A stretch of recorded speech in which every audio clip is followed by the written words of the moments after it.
Starting with the latest in the Russia-Ukraine war, Russian air defenses have shot down 2 armed drones headed for Moscow. This is according to Moscow's mayor, Sergei Sobyanin. He said one drone was downed on the southern outskirts of the city and the second was shot down in the Minsk highway area. This was the third attempted drone attack on Moscow within a week. Ukrainian President Volodymyr Zelensky has said that the country will fight back against Russia in the Black Sea. This is to ensure that its waters are not blockaded and it can import and export grain. Zelensky's comments come as Ukrainian maritime drones packed with explosives damaged a Russian warship and a tanker. Tension in the Black Sea escalated last month since Russia withdrew from a deal that allowed the safe export of grain. Germany has offered to extend the deployment of 3 Patriot air defense units in Poland until the end of 2023. Along with this, some 300 German soldiers have been sent to the Polish town of Zamość. It's about 50 kilometers away from Ukraine's border. The deployment began after a stray Ukrainian missile struck a Polish village in November. It raised fears of the war in Ukraine spilling over the border. U.S. Secretary of State Antony Blinken has said that Russia's Wagner mercenary group is taking advantage of instability in Niger. Blinken said he does not think that Russia or Wagner instigated Niger's coup. However, U.S. thinks that Wagner is possibly manifesting itself in parts of the Sahel region. Wagner is believed to have thousands of fighters in Central African Republic and Mali.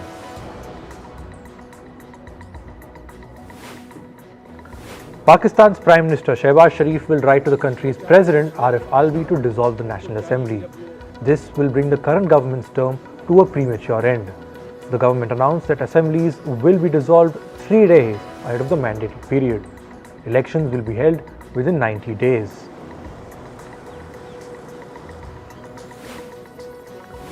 The World Bank has announced that it will halt new loans to Uganda. This is because the country's controversial anti-LGBTQ law. The lender said, and I quote, "Uganda's Anti-Homosexuality Act fundamentally contradicts the World Bank Group's values. The law imposes capital punishment for quote-unquote aggravated homosexuality. A 20-year jail term has been introduced for promoting homosexuality." Iraq's media regulator has directed all social media companies to not use the term homosexuality. The word homosexuality will be replaced with sexual deviance. The Iraqi Communications and Media Commission has also banned the term gender. Iraq has not explicitly criminalized homosexuality. However, loosely defined morality clauses in penal code target members of the LGBTQ community.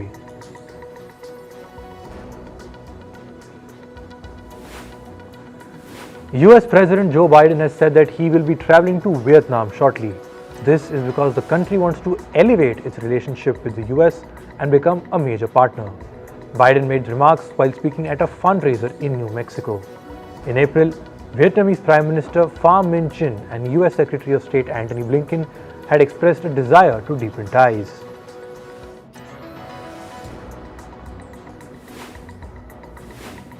A German national has been sentenced to 81 years in prison in Kenya. This comes after a Kenyan court found him guilty of several counts of child abuse and the possession of child pornography. 74-year-old Thomas Scheller was charged in 2020 after it was alleged that he had sexually abused a 13-year-old child. He was accused of showing 2 minors child pornography. Scheller was arrested outside the German embassy in Nairobi. Japan held a ceremony to mark the 78th anniversary of the Nagasaki atomic bombing. Japanese Prime Minister Fumio Kishida addressed attendees via video message. The Nagasaki atomic bombing happened 3 days after a nuclear attack was carried out in Hiroshima. The 2 bombings killed more than 200,000 people. Thousands more died later due to injuries and radiation-related illnesses.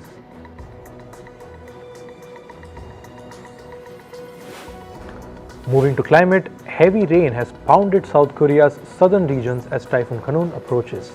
The typhoon could make landfall in South Korea on Thursday. It has forced authorities to cancel all flights at the Jeju International Airport. The storm has also prompted the closure of dozens of sea routes and roadways.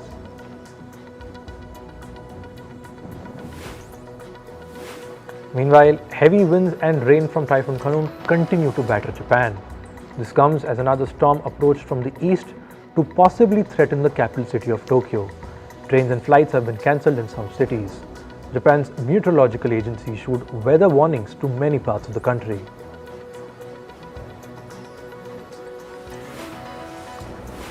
Strong winds, intense rain and landslides hit parts of Norway. Villages have been flooded, power lines have been knocked out and transport has come to a standstill. Norwegian emergency services have evacuated hundreds of people in various locations.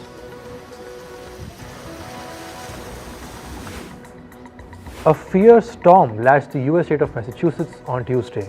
It has damaged property and left cars submerged in floodwater. A building sustained severe damage after the heavy downpour.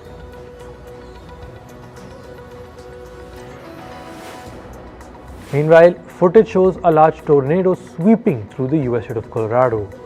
The National Weather Service has also issued a tornado warning for East Central Washington County.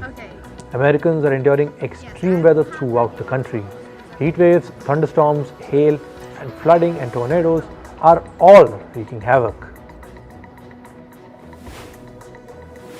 A video shows an unusual water spout phenomenon in Italy's Abruzzo region. Water spouts are tornadoes that occur over a body of water but never reach the land. They are characterized by a funnel-shaped cloud. Smoke from fires raging across Russia's vast forest wilderness has engulfed the eastern city of Yakutsk. It has forced citizens to close doors and windows despite the summer heat. Residents are now wearing breathing masks. Emergencies have been declared in 7 regions of Russia due to the fires. Around 4,000 people are currently involved in fighting the fire. Leaders of 8 South American countries have pledged to protect the Amazon rainforest. This was during the Amazon summit in the Brazilian city of Belém. The countries signed a joint declaration to promote sustainable development and end deforestation. However, the summit stopped short of agreeing to key demands by environmentalists and indigenous groups. This includes a pledge to end illegal deforestation by 2030 and oil exploration in the Amazon region. Meanwhile, the illegal dumping of industrial waste is polluting the Brazilian city of Belém. It is threatening the flora, fauna and livelihoods of those living near the region. Belém is the main entry point for the Amazon rainforest. The city is also the host of the Amazon Summit.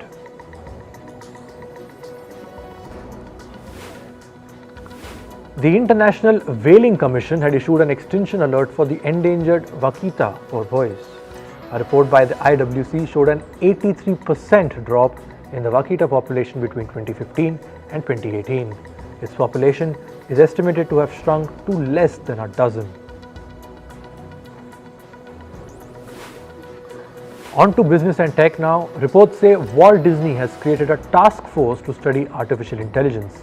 The company wants to see how AI can be implemented across its businesses. The task force was reportedly formed earlier this year. It is looking to develop in-house AI applications and form partnerships with startups. Disney's move comes despite the ongoing strike among Hollywood actors and writers. They are concerned that AI may pose an existential threat to their jobs.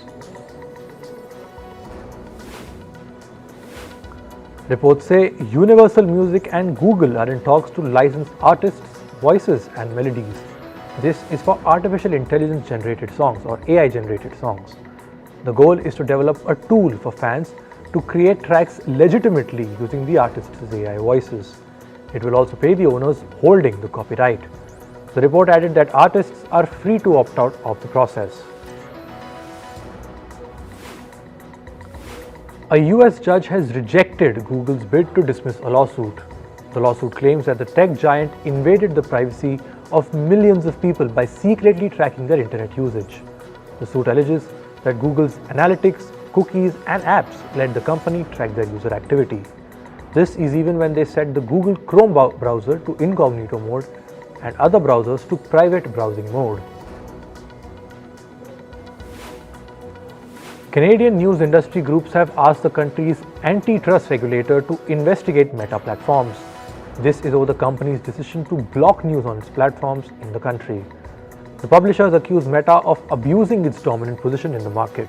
Last week, Meta started blocking news on its Facebook and Instagram platforms for all users in Canada. This was in response to a law requiring some companies to pay for sharing news articles.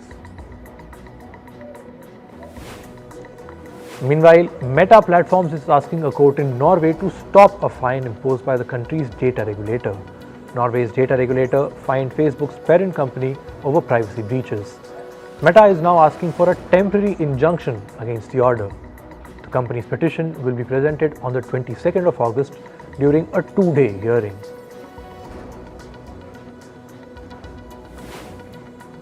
Co-working space provider WeWork has raised doubts about its ability to continue operations. This is over sustained losses and cancelled membership to its office spaces. The company has said it will try to cut costs, increase revenue, and raise capital over the next 12 months.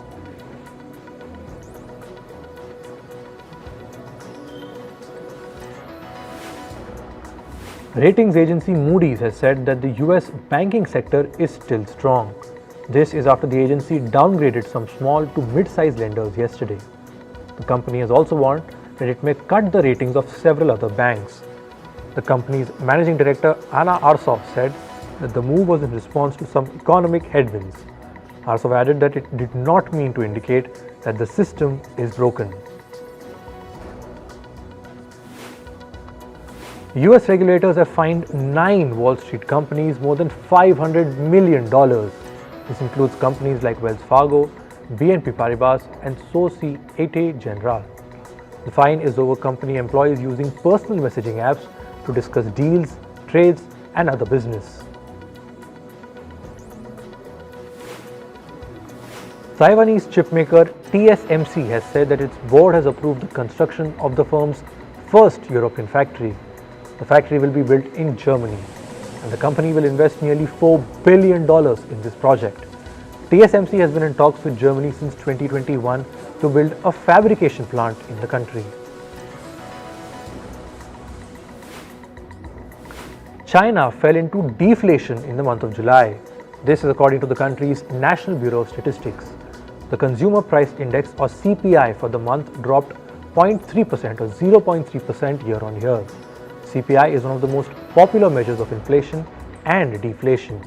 Meanwhile, the country's Producer Price Index also fell for the 10th consecutive month. It was down 4.4% from a year earlier.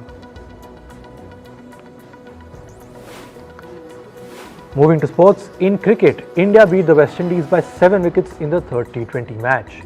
The West Indies batted first and scored 159 runs for the loss of 5 wickets in their innings. Then, Indian batter Surya Kumar Yadav stole the show. He smashed 83 runs in just 44 balls. India chased down their target with 13 deliveries remaining. The West Indies lead the 5-match T20 series 2-1.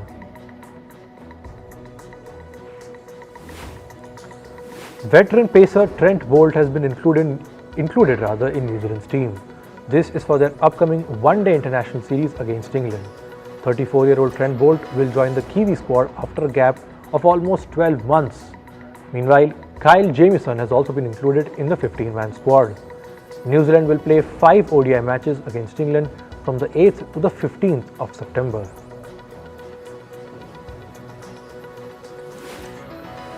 In football, France beat Morocco 4-0 at the Women's World Cup. France scored 2 goals in the 15th and 20th minute. Then Eugene Lee Sommer's double sealed a thumping win for France. They will next play co-hosts Australia in the quarter-final on Saturday. Meanwhile, Colombia beat Jamaica 1-0 at the World Cup. Catalina Ousmane scored the only goal of the match in the 51st minute. Colombia have now reached a Women's World Cup quarter-finals for the first time, and they will play England on Saturday.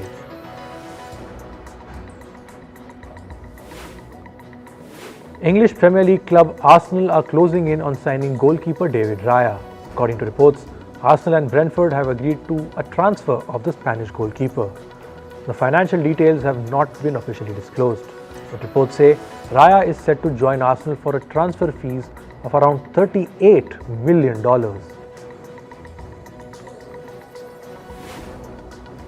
Chelsea forward Christopher Nkunku has been ruled out for an extended period.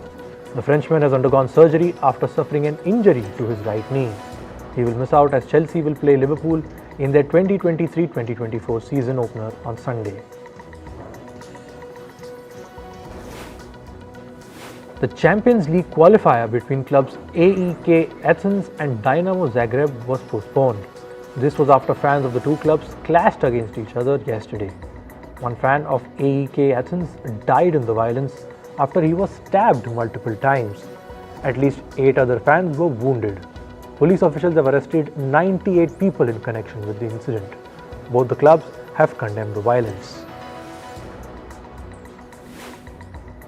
In tennis, world number 5 Casper Ruud advanced to the round of 16 at the Canadian Masters. The tournament is being played in the Canadian city of Toronto. Norway's Ruud beat Czech Republic's Jiří Lehka 7-6 and 4-6 in straight sets. This is despite Ruud committing 21 unforced errors. He will now play his next round tomorrow. Meanwhile, Caroline Wozniacki made a stunning comeback to tennis after retiring in the year 2020. Denmark's Wozniacki cruised into the second round at the Canadian Masters. She beat Australia's Kimberly Birrell 6-2 and 6-2 in straight sets. Wozniacki will next play the newly crowned Wimbledon champion Marketa Vondrousova on Thursday.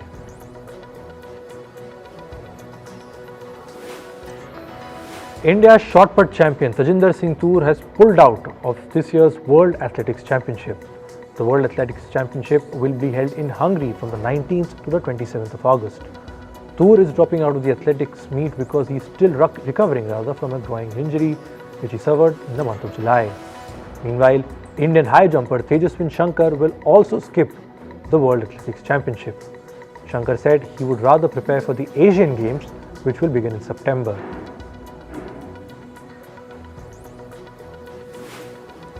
In entertainment, Canadian rapper Tory Lanez has been sentenced to 10 years in prison. He has been sentenced for shooting fellow artist Megan Thee Stallion during an argument in the year 2020. The sentence comes 7 months after his conviction in the case. He was found guilty of carrying a loaded and unregistered firearm in a vehicle, its assault with a semi-automatic handgun, and discharging a firearm with gross negligence. Lanez's attorney has called the sentencing incredibly harsh. Actor Billy Porter has revealed that he had to sell his house amid the ongoing Hollywood writers' strike in order to save money. He said, and I quote, "I was supposed to be in a new movie and on a new television show starting in September. None of that is happening now." The actor also criticized Disney CEO Bob Iger for saying that the WGA and SAG-AFTRA strikers were not being realistic with their demands. American talent company Endeavor's CFO Jason Lublin has said that the Hollywood strike is likely to cost the firm about $25 million per month in revenue. Endeavor CEO Ari Emanuel added that it will be months, not days, before the business comes back up. Emanuel also clarified that his company continues to be aligned with its actor and writer clients. Actor Alexa Davalos will not be returning in the 5th season of CBS's FBI Most Wanted. So far, there is no hint on who will play the character of Special Agent Christine Gaines. Davalos joined the drama series in the beginning of Season 3. Amid 2 Hollywood strikes, it is unclear when the show will return for a 5th season.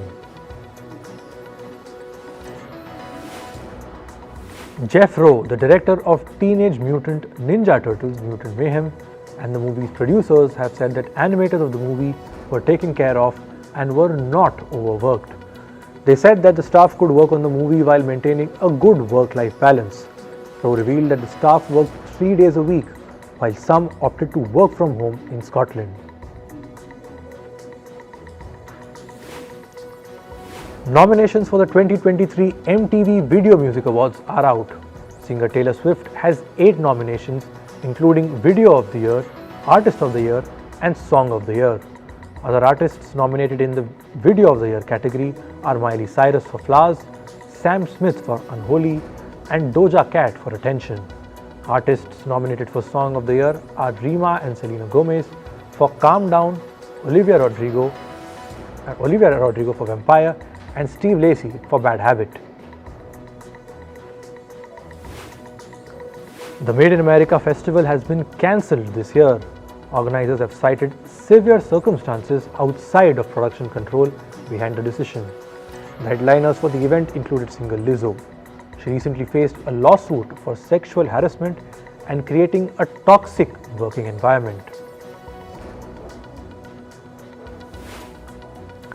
Sex and the City star Chris North has admitted to straying from his wife. He also doubled down on denying sexual assault claims. In December 2021, several women accused Chris North of sexual assault. North called the accusations ridiculous. His Sex and the City character, Mr. Big, is no longer part of the spin-off.